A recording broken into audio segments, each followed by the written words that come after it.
Good afternoon and welcome. Welcome to our sixth of 7 webinars in our series, Healing Ourselves While Healing Others. I am Dr. Anne-Marie Morrow, Associate Dean for Educational Research and Innovation at Rutgers School of Nursing. I'd like to share a few housekeeping tips before we begin our presentation. We are recording this session, and you may find the session recording and the session materials posted on our Rutgers School of Nursing website about 48 hours after today. In addition, you will also be able to find the option to fill out the CE certificate. If you have any technical issues during our presentation, please use the chat function and our team will assist you, Dr. Jeanette Manchester and Marielle Rosario. If you have a question for our panelists, please type them into the Q&A function, which is also located to the right of your screen, or hover at the bottom of the picture on your screen. And then I will see it and share your questions and comments with our panelists during the presentation. Our session today is entitled Families and Relationships Matter.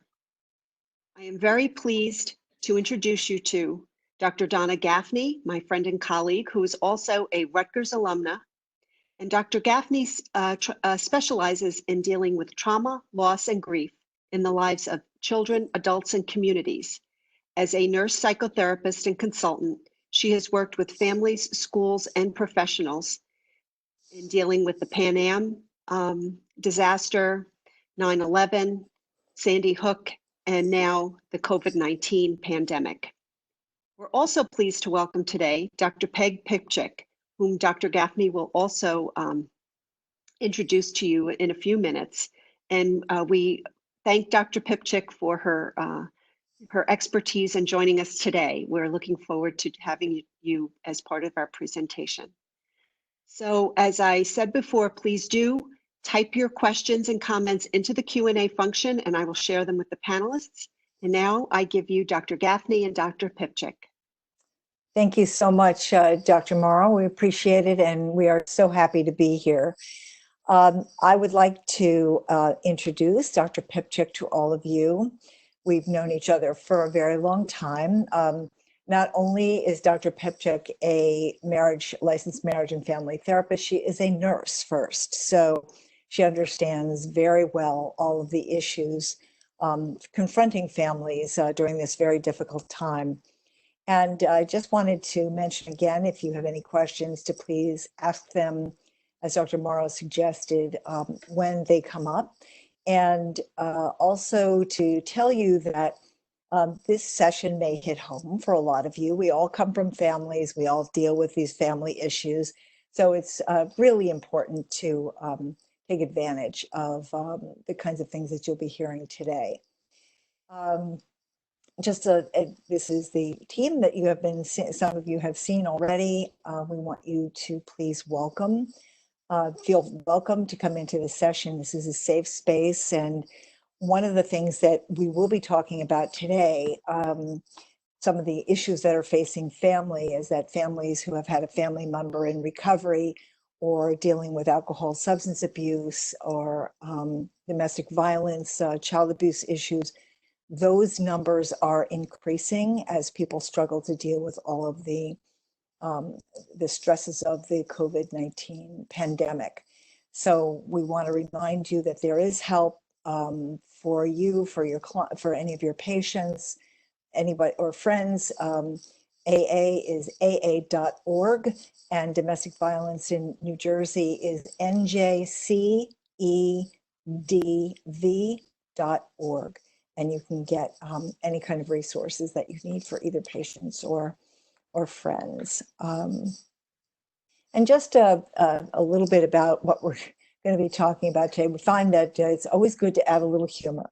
And certainly with all of the conversations about toilet paper, this seems to be a really appropriate cartoon. But as you can see, it's not just about the toilet paper, it's about everything going on in the family's life as we are dealing with this very difficult time. Our goals for today is to really look at how social distancing can narrow your world of support and how to make a workable plan for your family, or that, and that could be your family of origin, parents, or siblings, or your family with kids, and again, siblings, relatives, so that you can really get the assistance that you need. We're all finding our way through this, but the wonderful thing is that Dr. Pipchick has been working with families dealing with COVID-19 for the past probably almost 6 weeks from the very beginning. So she has a lot of really important stories to share with you. And we also want to find effective ways to bridge separations, diffuse tension, and discuss longing for normalcy, which I think we're all feeling right now. So without further ado, I would like to introduce you to Dr. Pipchick. Peg? Hello, everyone. It's my great honor to be here. I really appreciate being able to talk to nurses at this point. I hope I'm here clear. I wanted to just say that as a nurse, I know you all are functioning in ways that I do not experience in my practice, but I've heard a lot of stories about the fact that many nurses are making the decision every day whether to go to work, putting yourself and your family at risk for contracting this COVID-19 virus. I know you provide care for patients during this time in the hospital, as well as emotional support, and that you become the family for patients during their hospital stay, as well as holding their hand as they die. You may function as minister, priest, rabbi, or imam as they die. And I know you have colleagues who have gotten ill and maybe even died, and that you also have patience and compassion for your colleagues, even at times it may not be reciprocated for you. Hopefully, you are getting that. I hear that it's like going to war every day. The moral distress of not being able to work the way you know is safest and the best practices.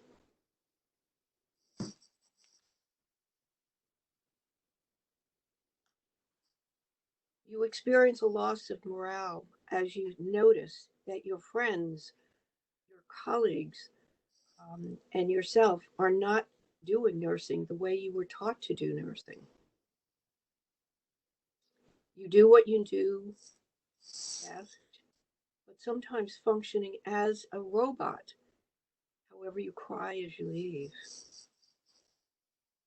Another nurse said that nurses are unstoppable, and I believe this as I hear these stories. Some of my own experiences as advanced practice psych nurse may resonate with you. Some of you may be doing, as advanced practice nurses, you may be doing teletherapy and not feeling able to feel the physical presence of someone.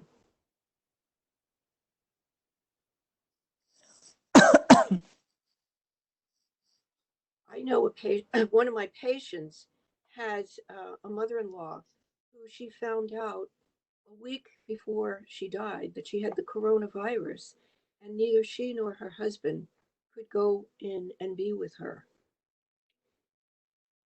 They had a Zoom funeral, which meant they could not receive the hugs or the appropriate condolences from friends or neighbors in the same way that you would at a regular funeral during normal times. This is a time of actual death and life. They're on our minds. I heard a nurse say, death can pick me. Whatever feelings you have, they're normal. For you, despite whatever anybody else may be saying about their feelings. I don't need to define social distancing to all of you. You know the challenge of distancing yourselves physically, but hopefully not emotionally. If you've had COVID-19, you know what it is to be quarantined. It's heartbreaking not to be touched. If family members have had it, you know it's heartbreaking to not be able to touch. You know what it's like to be confined to bed, food delivered at your door, no access to your home. You know the extra time and energy given to you by your family. While working, you know the precautions that you have to take before entering your home. You live with the anxiety of who will be next. How do you keep the distance from them when you know they need a hug? Should a child sleep alone? Are they safe? Some of you may have experienced the loss of income through your partner's losing a job. You may be the one working the long hours, and then you come home to a partner who's caretaking your children, filling in the gap, and not doing it the way you would do it. You may feel fatigue, and they may feel fatigue, tension working from home, caring for children, maybe even homeschooling them. Child care workers are available, but not everyone has access to them. I know this. You may have been asked to stop working because it's not worth it to have the risk. How do you respond? Hopefully, you know why you were doing this and that you can show respect and listen to those who have fear for you. I know I talked to one of my neighbors whose wife works as a nurse at Mount Sinai. And he said, I'm more worried about her than she is. So she needs to listen to him and help talk about his reasons for concerns, or maybe even agree to stop working. Who knows what your decision is? This is a disease that confines us to our home, and it is a crisis, even a small trauma for some people. Not everyone lives with someone else. I have a student that I precepted last semester who lives alone. Her family's in the Philippines. She is in the 5th week of the coronavirus. 27 of her colleagues have had it, 3 have died. So there may not be the social connection that we all know. So at this moment, hopefully you have a pen and pencil and you can write down what aspect of social distancing grabs at your heart. This is not something that you're going to have to share. It's just for you so you know and have a journal for yourself.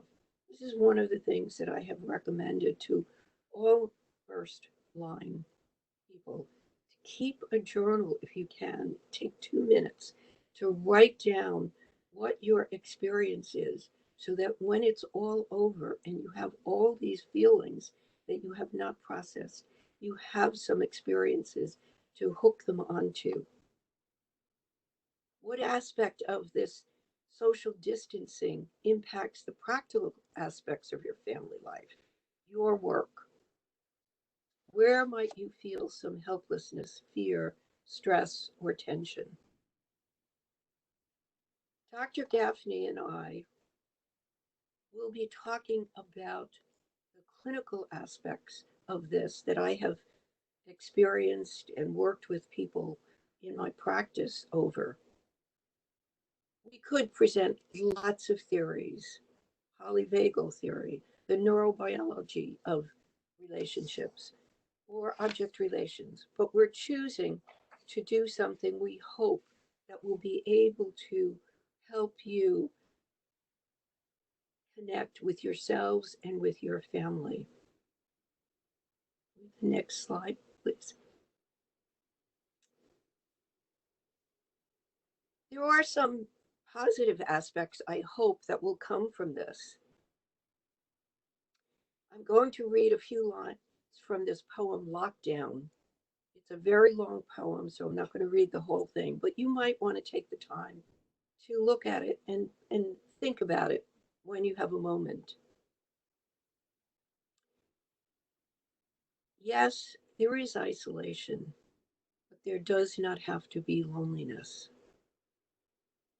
Wake to the choices you make as to how to live now. Today, breathe. Listen behind the factory noises of your panic. Open the windows of your soul. Sing. The next slide has a poem that I'll read another little section of. Hopefully you'll be able to read the whole thing at some point. And the people stayed home and read books and listened and rested and exercised and made art and played games and learned new ways of being and were still.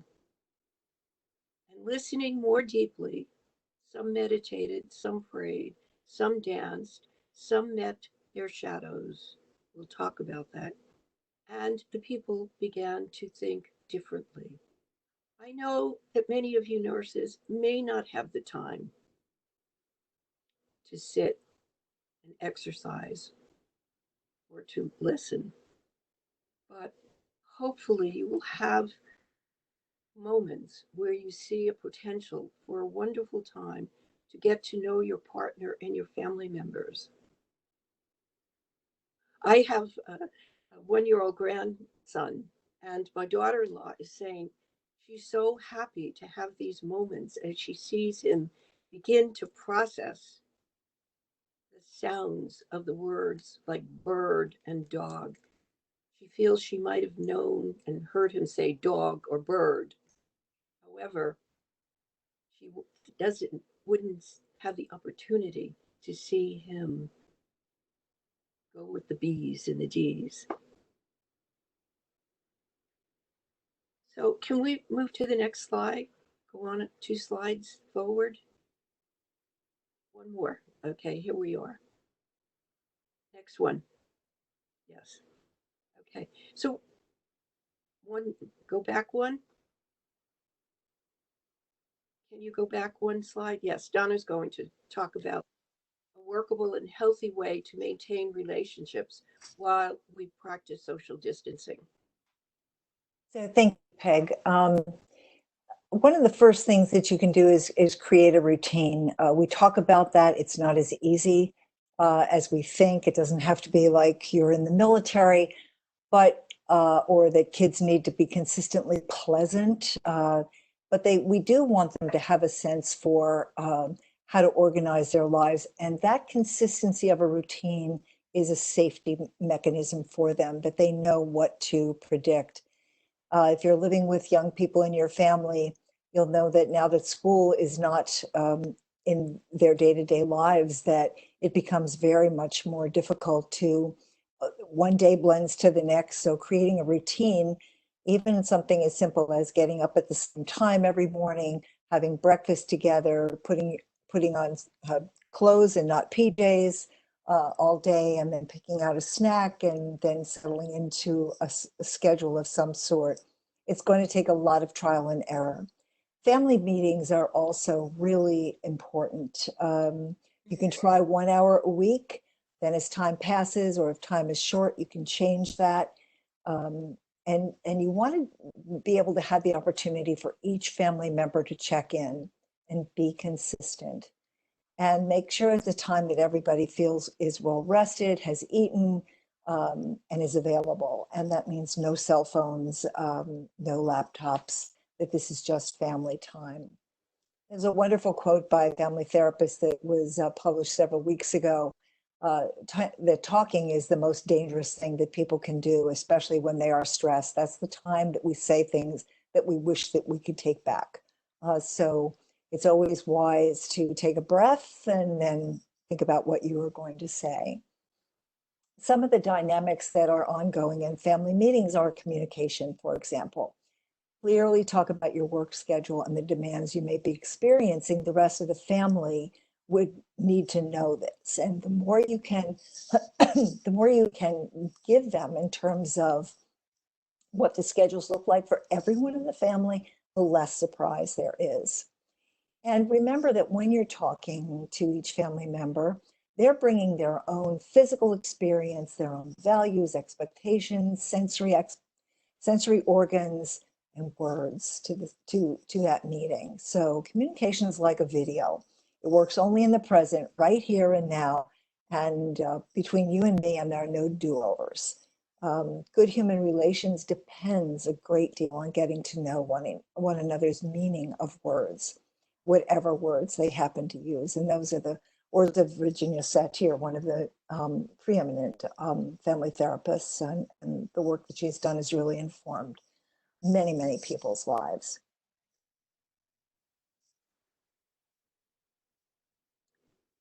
Okay, that Donna had mentioned this, and there's a little cartoon of two people who are trying to have a dialogue. These, as she said, there are senses. Think about when you are coming home from work, or your partner is home. You're both exhausted. You're going to have thoughts about, oh, it's such a relief she's home or he's home. Now they can take over. Your body is exhausted. Both of you have all these feelings of wanting to be taken care of or hoping to be taken care of. But when we're communicating, we really need to remember that each person brings their same needs as the other, and we need to know and how to act in that manner. Remember, we all have raw feelings.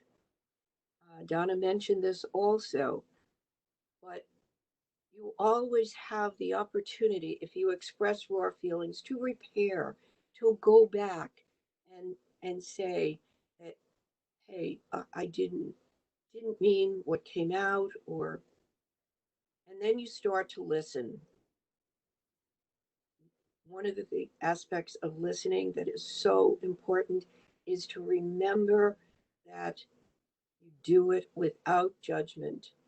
Listening is so important to communicate. It's so important to communicate respect and empathy. I think these are some of the things you may have learned very early. Face the speaker, maintain eye contact. But you may have to teach some of your children how to do this during a family meeting. Um, Maybe you don't. They may have learned this already. Teach them to be attentive with an open mind. Listen to the words. Try to picture what they're saying. Don't interrupt and impose solutions. You will have solutions that they may not even want to consider. So let them talk about how they think the problem can be resolved. Ask questions. It's always wonderful and important to have a sense of curiosity. Pay attention to what isn't said, the nonverbal clues, the squirming, the wanting to, the rolling the eyes, whatever nonverbal clues come up. Try to address them. Harriet Lerner, another wonderful author in relation to families and family relationships, said in her book, The Art of Intimacy, let yourself know you feel confident and let yourself feel the fear the next moment. If you can allow yourself to have those opposite feelings, you will be able to communicate that to your children and your partner or your colleagues. She also says that if we only listened with the same passion that we feel about wanting to be heard. Another quote, wholehearted listening is the greatest spiritual gift you can give to another person. So just take a moment and try to let this wash over you. Don't try to remember. Just let it wash over you about the need to listen and listen to yourself also. Earlier on in these sessions, Dr. Gaffney talked about um, helping family members and yourself to think about, what do I carry? You did the exercise, what I carry. Kids will love this because ask them to think about what they carry in their backpack each day during this coronavirus. It may be very connecting and even fun to know what others want and need. If they do it within an exercise, it may be fun for them to begin to explore for themselves. So I mentioned the time to provide for family members, to encourage them to express their feelings and their complaints. In order for this to happen, it needs to be a safe environment where they know you're not going to jump upon them because they're complaining about something that feels so irrelevant in this time. But it's important for them to put it into words. Otherwise, it may get acted out in their behavior. If you don't have a lot of time, just give them a few minutes to speak with no one interrupting. And maybe everybody can listen. This will be an important piece to encourage them to pay attention to themselves and know that they can express themselves. Again, don't impose your own evaluation or solutions on them. I've mentioned the importance of both and feelings, to be able to have both opposite feelings: anger, sadness, anger, joy. Mary Oliver has written a little poem that I really like and have tried to memorize. It's, "We shake with joy, we shake with grief. What a time they have, these two housed in the same body. We do have all kinds of feelings housed in our same body." And it's important for us to be able to know, Carl Jung has said, the world into which we are born is brutal and cruel, and at the same time, one of divine beauty.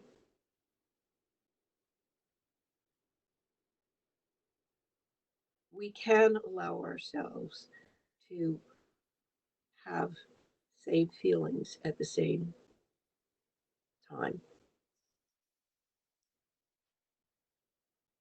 One of the, sorry, I've Go been ahead. told that these are very sensitive, these little cursors and moving things along. So thank you for bearing with us. But recognizing emotions is a skill that we all develop. I think I remember very clearly when in graduate school we assumed that we knew what certain emotions were, but we really don't always know what that other person is experiencing. So we want to recognize anger and unusual behaviors. These emotions are ways of expressing stress, and the way that people are really are really having difficulty struggling with this time period. But it's good to explore what is underneath. Don't take these emotions personally. Very often they are just trying to reduce tension in people who are expressing those emotions. And also learn to accept imperfect behavior without ridiculing. Sometimes that you will notice it, as Dr. Pipchik said before, about the nonverbal expressions of emotion that are really very useful. I see that you're clenching your chair, tapping your fingers, rolling your eyes. Tell me what's going on. And it really is our ability to observe what's happening, and then to ask the other person to either validate or to confirm or to explain to us that that's not what they're feeling at all. Because once we go into the possibility of saying, well, you're angry at me, that's when we get the sort of resistance back. back towards us.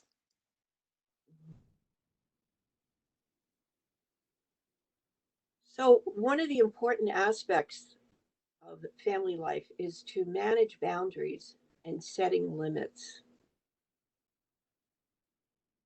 One of the things that I struggled with when I first started working and had children was to allow myself to be present to my children when I came home, to my family. There were times when I would think about things I should have done at work, or if I was at my office, I was thinking about how hard it was to leave my children home. It's so important if we can manage our boundaries and let us know where we are.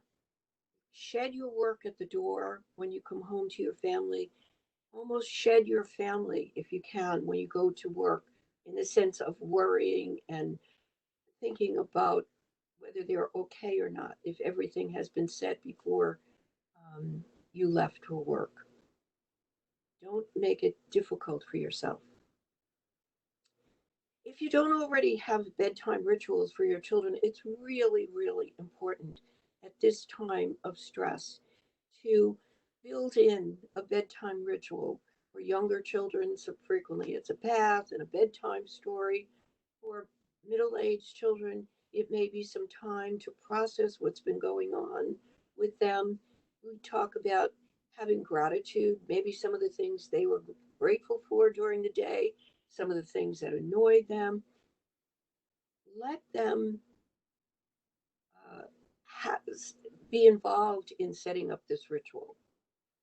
Teenagers, it's really hard. They all want to be on their laptops, their iPads, their phones, and all of that is not helpful for going to sleep.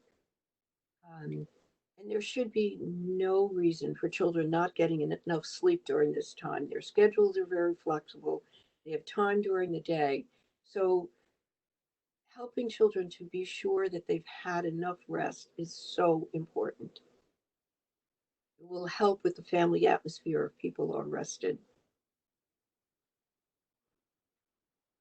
School being canceled, the time with friends, parties, school trips, proms, and graduations are all so disappointing for children and teens. So many people try to say, well, life is full of disappointments. It's just not going to cut it. Know how you're feeling about these activities being canceled, and you'll be much more receptive to hearing what they are saying. Have a conscious awareness about yourself, and this will enable your children to be more open and receptive to you. If you know how you're feeling, your children will, will be more relaxed. Um, they're just very perceptive. So they're going to act out. They're going to know if you are angry at them or if you're angry from work and you're acting it out on them. They're going to know that. Let them talk to you about it. One of the things I say to parents is, your children can help you to grow. Just let them talk to you about how they experience you. Let them vent about it. If you are scheduling their school activities at home, include breaks for physical activity and snacks. Try to do it with them if you can, or encourage your partner who's home to do that. Don't be afraid to share your thoughts and your awarenesses of what should be happening, but do it in a mindful way so that your partner doesn't feel criticized or that you're trying to control. Encourage your children to reach out to others. Help them to know that they can help others alleviate stress. Ask them for help doing regular chores that you may have done. And ask siblings to help one another. Little children love to be helpful, and it instills in them a sense that they are responsible and that they are important. Ask I'm sure you've learned some of this, with having a second or third child, but just asking them to help you with something means a lot to them. And I mentioned this before, but I don't think it can be mentioned enough. Ask members of your family, and you also talk about what they are grateful for each day. Gratitude fills us with a sense of warmth and caring.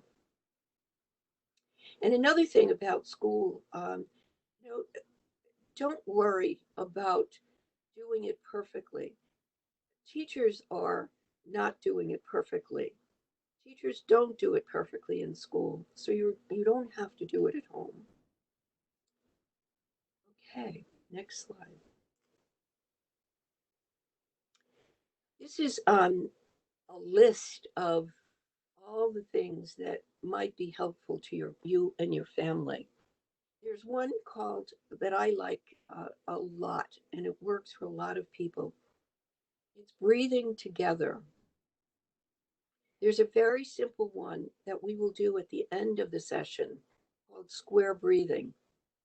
And I'm not going to go into the details of that. But what I will say is that breathing has been something people have talked about in ancient cultures as very healing. It goes back to the dawn of civilization. Many cultures, ancient cultures, have words for breath that have a connection to life. So this is a lifelong habit. If you can do this with your children, watch comedies or sitcoms with each other because laughter is very healing. Um, One of the children that I had in my practice was talking about his parents and they're arguing. And it was such a funny story. We all enjoyed it, and I repeated a lot. He said his mother was very short and his father was very tall. And every once in a while, his father would start yelling at him, at the mother. So the mother would go and she'd get a chair and she'd put it right in front of the father's face. And he would break out into laughter. And all the tension would then be reduced and they'd be able to talk. So children can be helpful, but it was an important example on how the laughter was healing. Ask each person to share a joke. I'm not great at telling jokes, but one of the jokes that I learned that stays in my head is that this 20-year-old goes into the closet in 2030, and he pulls out a roll of toilet paper, and he said, "This is finally, we're using the last roll of toilet paper from the coronavirus. My mother stacked up on so much of it." So I think that was funny, and it makes people laugh when I tell them. So children may have one, you may have a joke.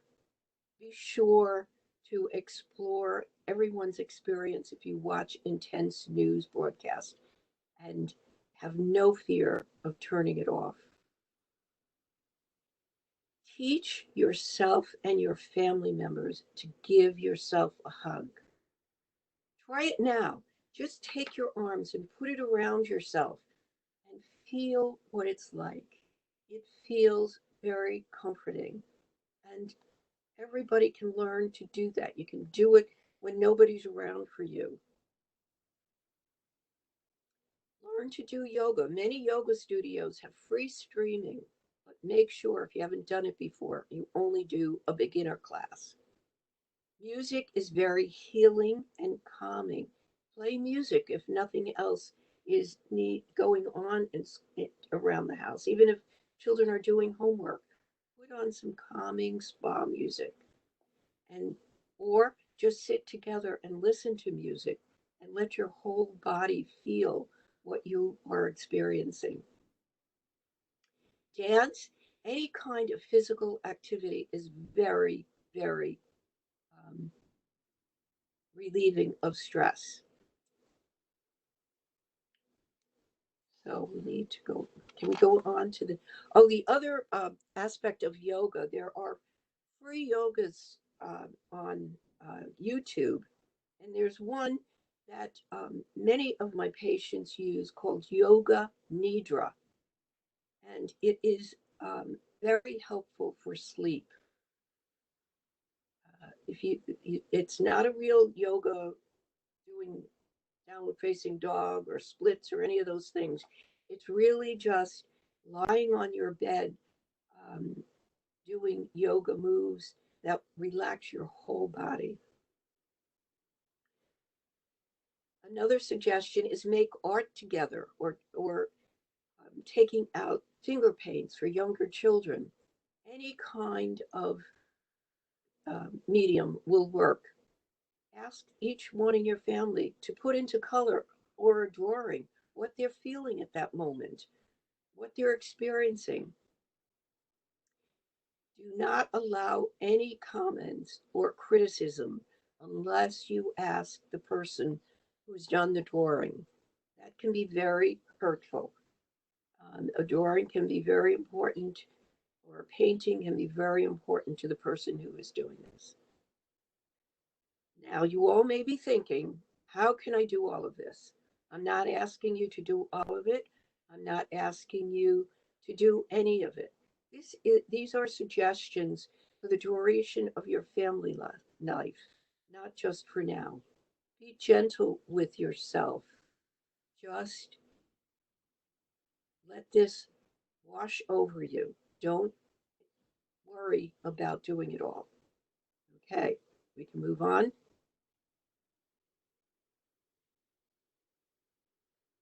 Okay. We'll focus a little bit on the couple relationship. So Go ahead. um, when people are struggling with in a marriage, in a relationship before COVID-19, before this whole pandemic, they will feel the strain more intensely than those whose marriage is more stable. So the quality of the relationship within the family before and after the pandemic plays a role in determining the likelihood for growth. We heard many similar stories after September 11th, couples struggling in a relationship, and then September 11th came and one of the partners was killed, and the individual, the surviving spouse and partner, had to deal with that, and all of the ramifications of not being able to work that through. If good relationships can be maintained or improved, growth is certainly possible. But we also know that we're hearing a lot in the media right now about, as I mentioned in the very beginning, recovery and domestic violence and child abuse. So people living under each other's footsteps in such close quarters, it really becomes very complicated. And emotional support comes in both intimacy and in communication. And certainly couples experience that in different ways, but it's really important to consider how that shapes in a relationship. Um, Dr. Pipchik found this fabulous cartoon or drawing. Crying in your car counts as self-care. Um, the car, as my one client refers to it, she calls it car confessional, because that's when her kids choose to, or her partner chooses to tell her things that she can't get away from, so that they have to address it. And I think Dr. Pipchick even mentioned that she's done sessions in the car. So um, if you need a little space and need to get away from something, the car might be an available place for you to go.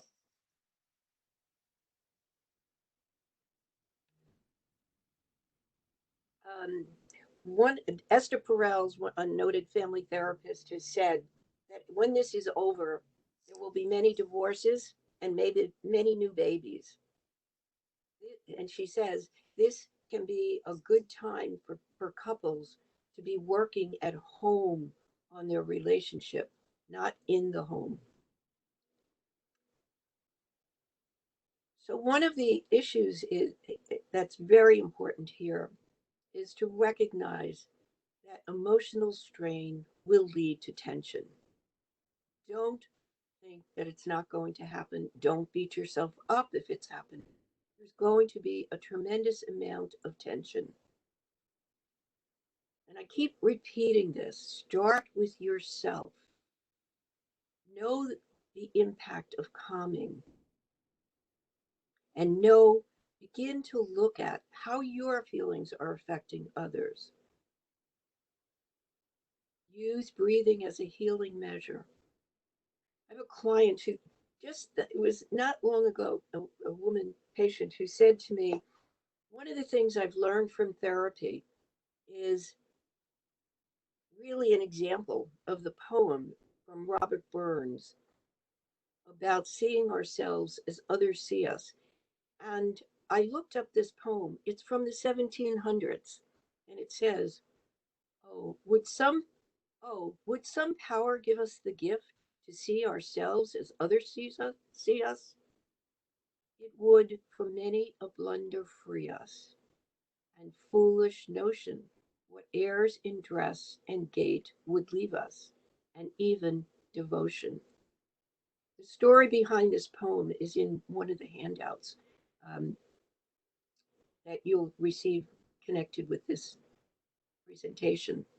So it's important, if you've been the nurse out at work, that you explore within yourself what's your attitude like after being considered a hero or an angel at work, and then coming home to meet your family where there may be a lot of chaos, with children running around, dishes not done. Just allow yourself to think about your attitude. I remember when my mother worked and I was a teenager, and she would come home and she'd find everything wrong with the house. We were all happy that we were able to do our homework or do whatever. So that's it just ruined the feeling we had when she started to criticize what didn't happen while she was gone.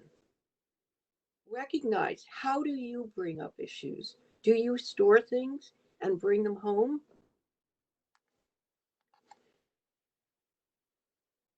Are you someone, we can move on. Okay. Yeah, pay attention to how you sound. If you don't identify what you're feeling, what you're thinking, your primitive brain will take over.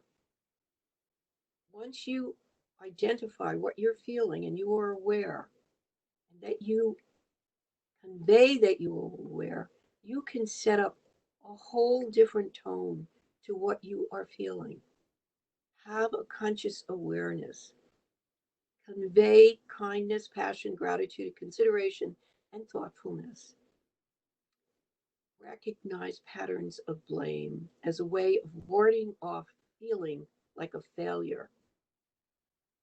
Underneath blame is frequently a sense of feeling inadequate.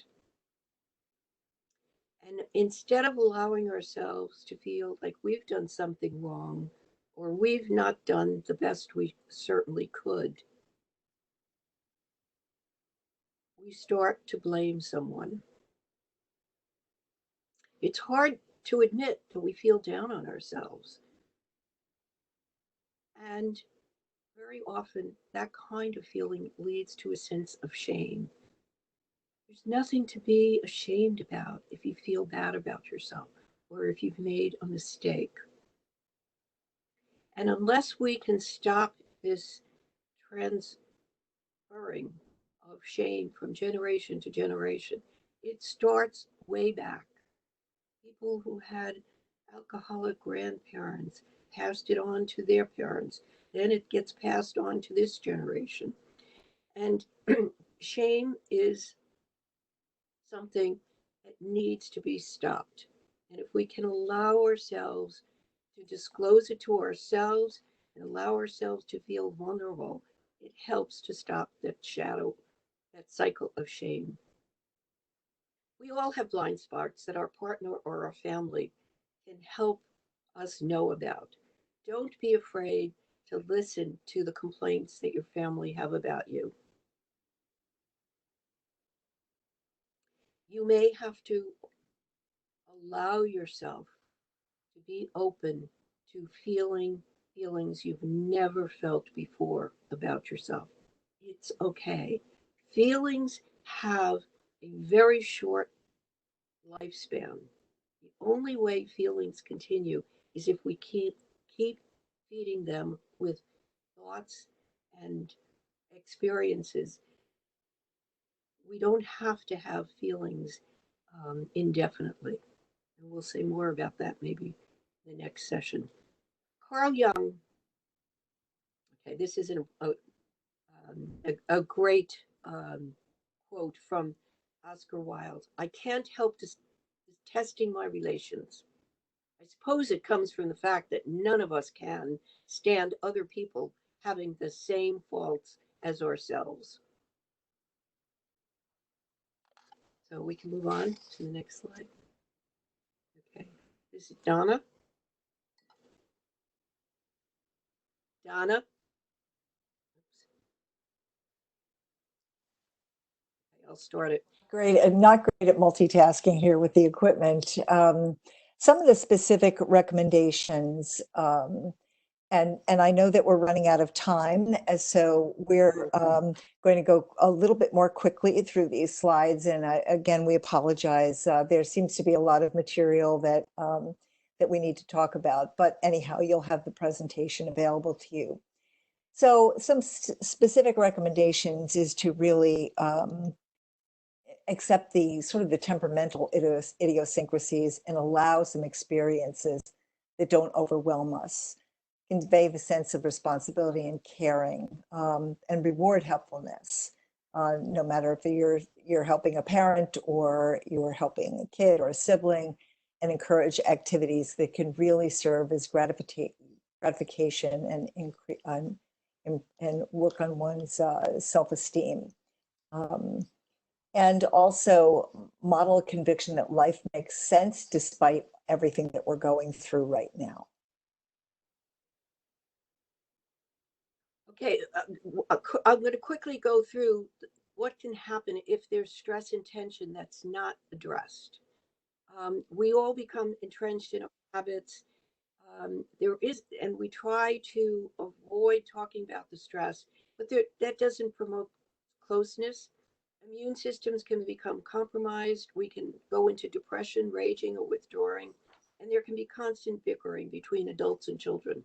If you see any of these signs, please consider um, contacting a therapist because it does not change by itself.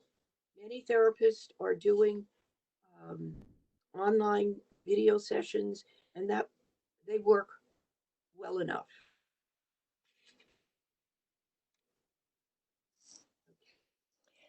Some healing and stress reduction, again, talking to the whole family, all of your siblings, your colleagues, acknowledge this is a stressful time, do some breath work, soothe each other, tell what you need and ask what your partner or your family member wants, and exploring the possibilities of meeting the wants and needs as expressed. We all need to be touched, and provide touch and hugs to each other as you can.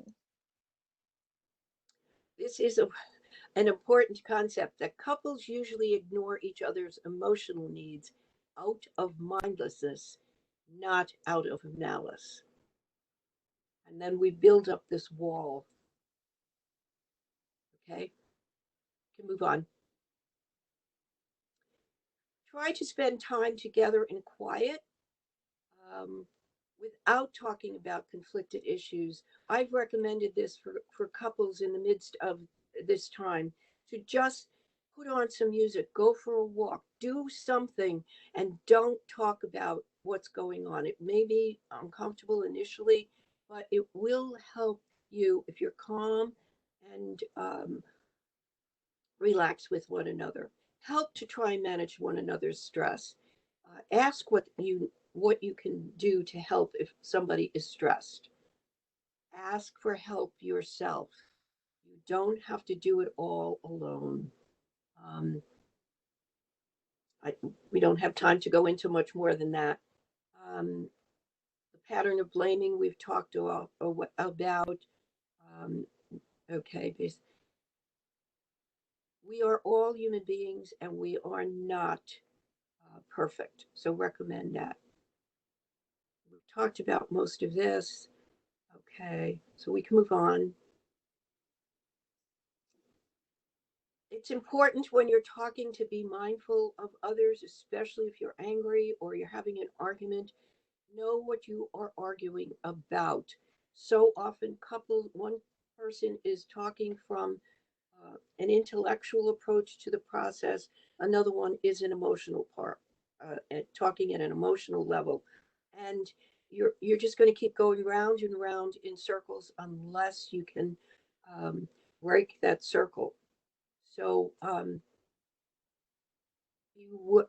be very mindful of what you're trying to say, what you're trying to resolve, and hope your partner is in the same place. So we can move on. Okay. As I mentioned, there's a realm of the head, what is true, the realm of the heart, what is meaningful, the realm of the hands, what is useful and practical. Be sure you're both on the same place when you're arguing, in the same realm. Okay. We can move on. Okay, we can move on beyond this. Okay. We all long for normalcy after COVID-19. We are tempted to wonder when things will return to normal. But the fact is, it will not be the old normal. We will achieve a new kind of normalcy, even if this new world differs in fundamental ways.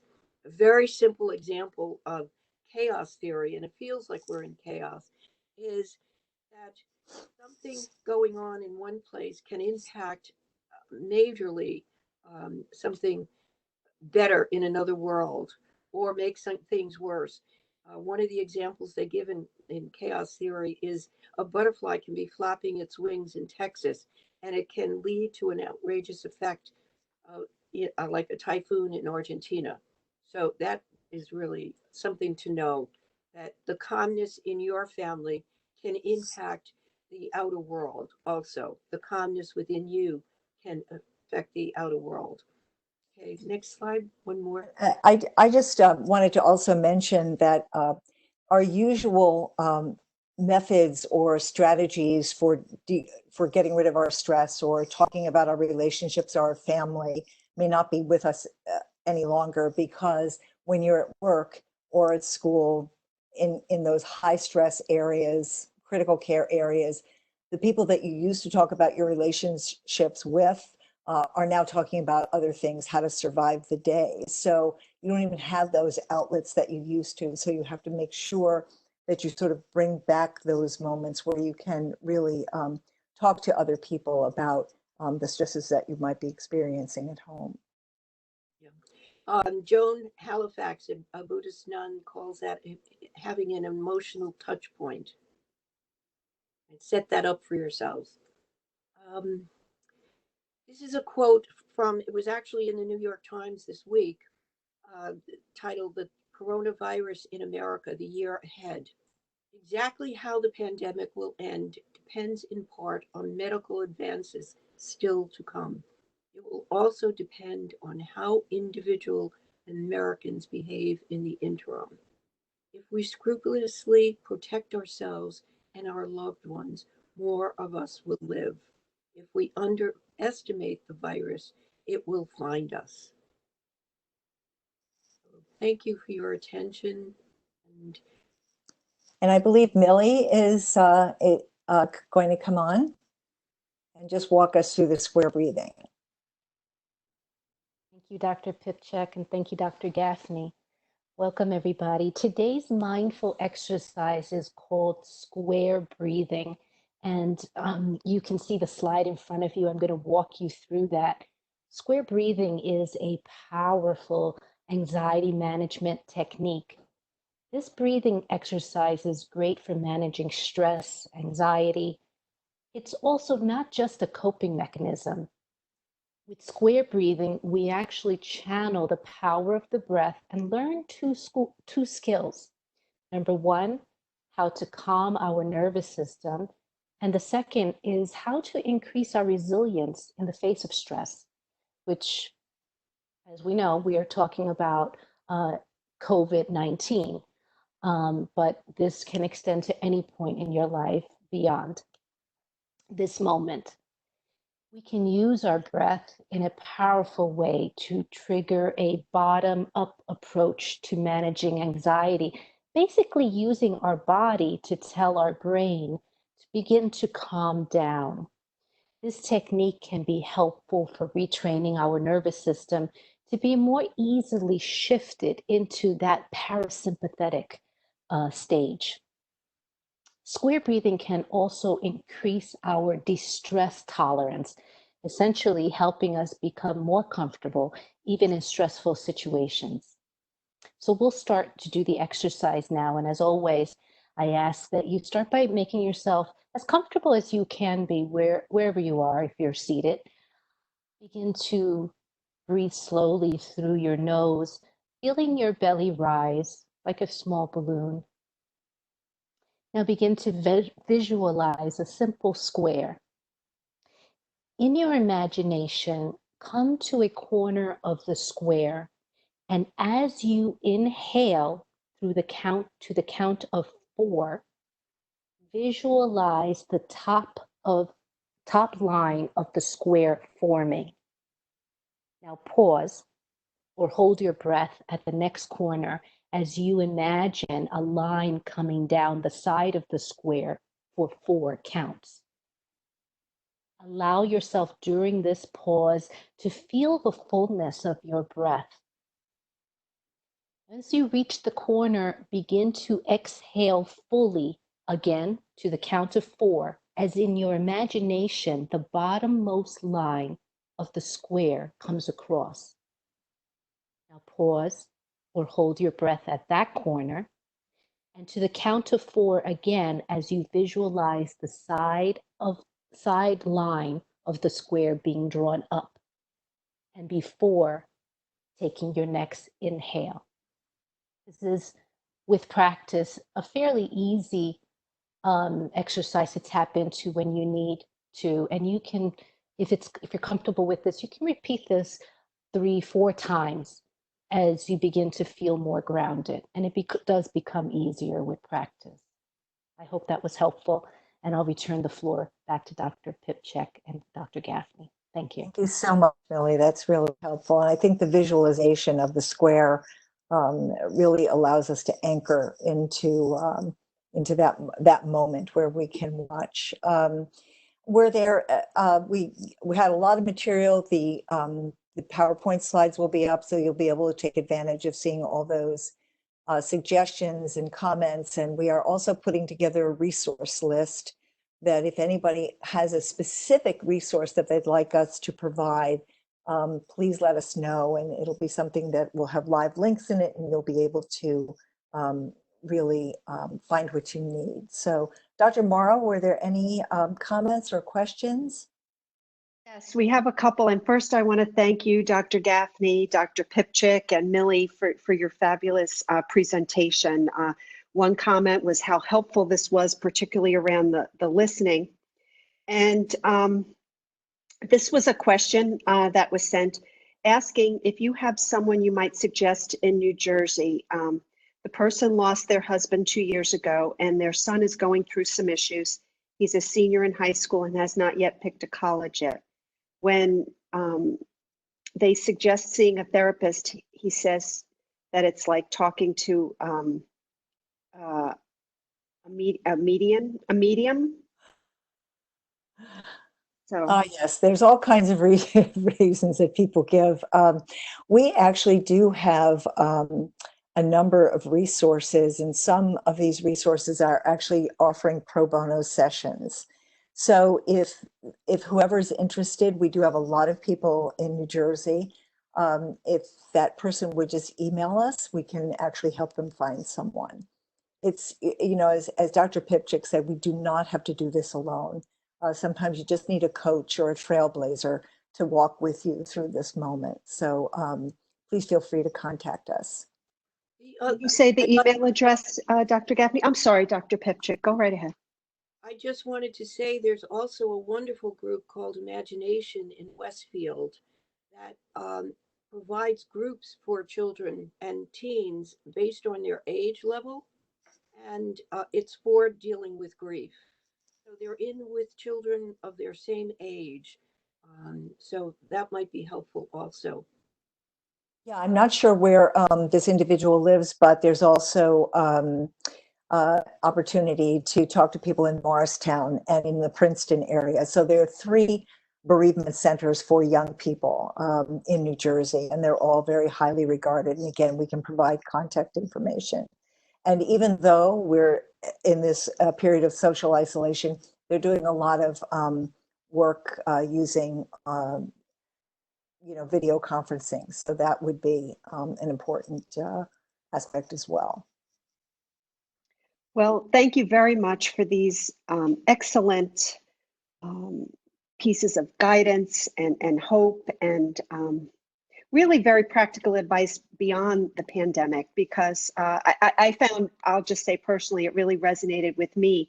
And while we're doing well, considering how everyone's doing, I think we all go through a challenge during the day. And sometimes we may think also, oh, we're lucky, but yet we're still stressed too. So I think it's very, very important that we acknowledge that, and that it is hard for everyone. And this has just been phenomenal. It's hard to believe that our last session will be on Thursday, and that session will be on transforming helplessness, and that's at 8:30 in the morning on Thursday. But please do keep in mind that all of these sessions are taped. This session, the recording will be up within 48 hours, many times sooner, and all of those wonderful resources that Dr. Gaffney and Dr. Pipchick have spoken about. And we also thank Millie for the wonderful guidance she's given to us in the meditation and the breathing. So we're just a few minutes over, but this has been so valuable to everyone, and we've gotten such great feedback. We've had, between 68 and 75 people on the webinar today. We've, consistently had great numbers. So certainly there's a great need for this guidance and support. So thank you both, Dr. Gaffney, Dr. Pipchick, and also Millie for joining us each time. And thank you all for coming. And it takes a lot of courage to say to yourself, I think I need to hear this information. But the better prepared we are, the better we can move through this process. So we look forward to seeing you all again on Thursday. So take care, and we'll get these resources out to you right away. Thanks so much. Have a good afternoon, everyone. Thank you. Bye.